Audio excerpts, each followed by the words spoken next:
Hi, this is Fiona. Let's just start with my pitch presentation. What is my critical position? My personal interest and approach to interior design lied in interior architecture because I think the form, even the shape and the circulation could affect the poetic image of an interiors. And I believe the theories less is more. I particularly enjoy finding a design language from a natural patterns, not just because of diversity, but also I think it might be quite suitable as a design approach for human being. And two of my favorites architects or designer is Fujimoto, which is a Japanese architect, and Gaudi, which is a Spain architect. Both of them, they got quite similar taste, and both of them believes natural could be the best solution for a design because they think the natural spirit is what belongs to us as a human. As I grew up and raised in a city, I think it's quite important for us to being back in the nature or close back to the nature, because after a while that you live in a city, that I found you became more limit yourselves, because based on the environment that you're living in. So I think if we back to the nature, it would be quite healthy for our well-being.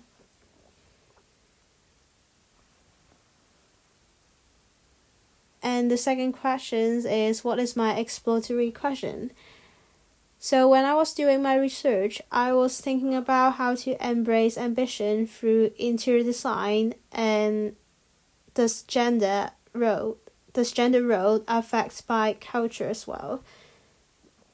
As we know, architecture is part of our culture, and for example, in Rome architecture, they've got masculine or feminine architecture, which they separate by gender because of how it looks.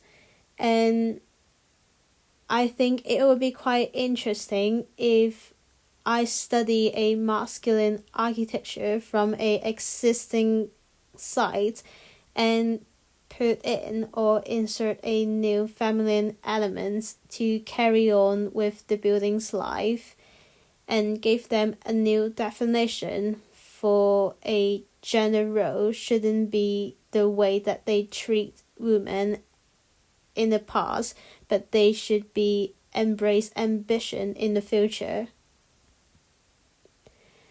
So this is a news that I found by BBC, and the topic was talking about what would a city designed by women be like. As all we know, in the past, our city were designed and built by men.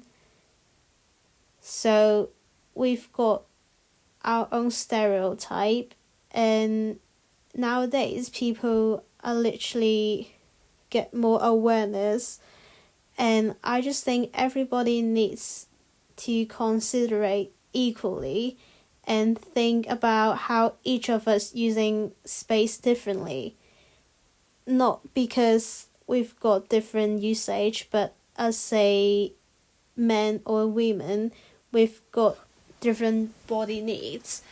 So to equal the access to the space, let's just say a washroom for women, we actually takes longest time than men for 3 times.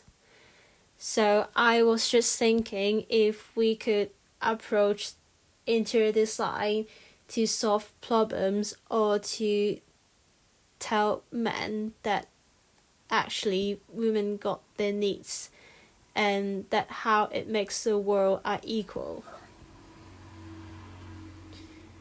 And secondly, I found a very disappointing article was about nearly 90% of men or even women are based against women.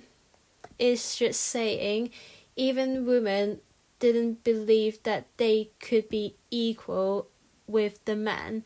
So how are we supposed to change the stereotype or what we supposed to believe when we were raised and grew up in this environment? So I think for the coming up generation, this could be a new impact for us to change.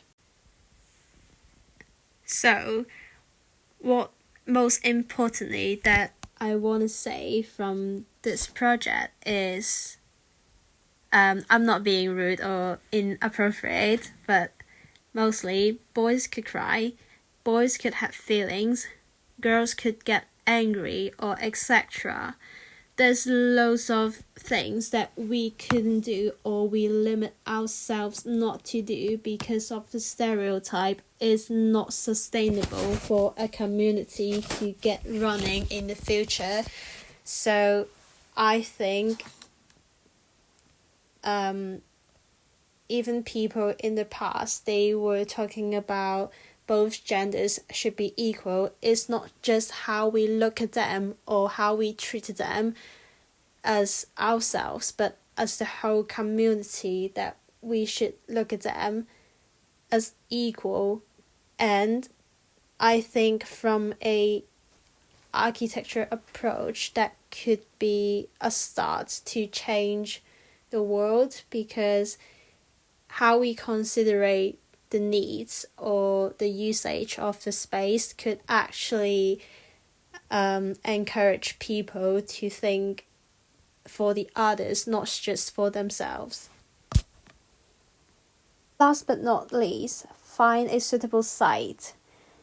So I was looking at Bristol because Bristol is basically the birthplace of UK street art.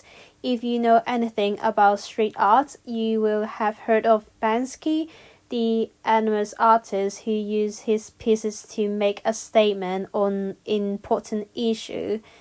And secondly, I think Bristol is a chaos for different cuisines around the world, and it's such a multicultural city.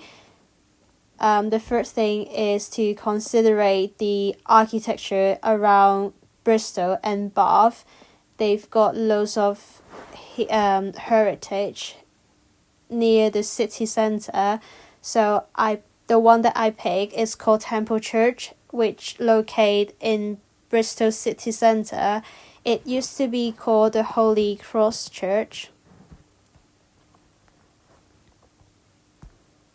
The church itself separates into two parts. The leaning tower and the wall of this large late medieval church in Bristol survived booming during the Second World War. Temple Church is also called because the original church here was built by Knights Templar, the medieval military order found to protect pilgrims to the Holy Land. The round church was later replaced with a more spacious rectangular one, and the shape of this first church is marked out of the ground. From this slide, it showed much more clear for the three phases of the church, how it built and how it developed. And the pictures on the left hand side where I had a site visit, a sneaky one, in Bristol, and I think there's no access to the interior of the church, but I can get a good sense of atmosphere and a view of the footprint of the original Templar church through the iron gate on either side of the nave, and the church surrounding is a local community full of restaurants and bar, student accommodation and office. And I think if my project launched on this site, that could benefit people to get more interesting dining experience, and to get the community involved to the idea of embrace ambition. That is my presentation. Thank you.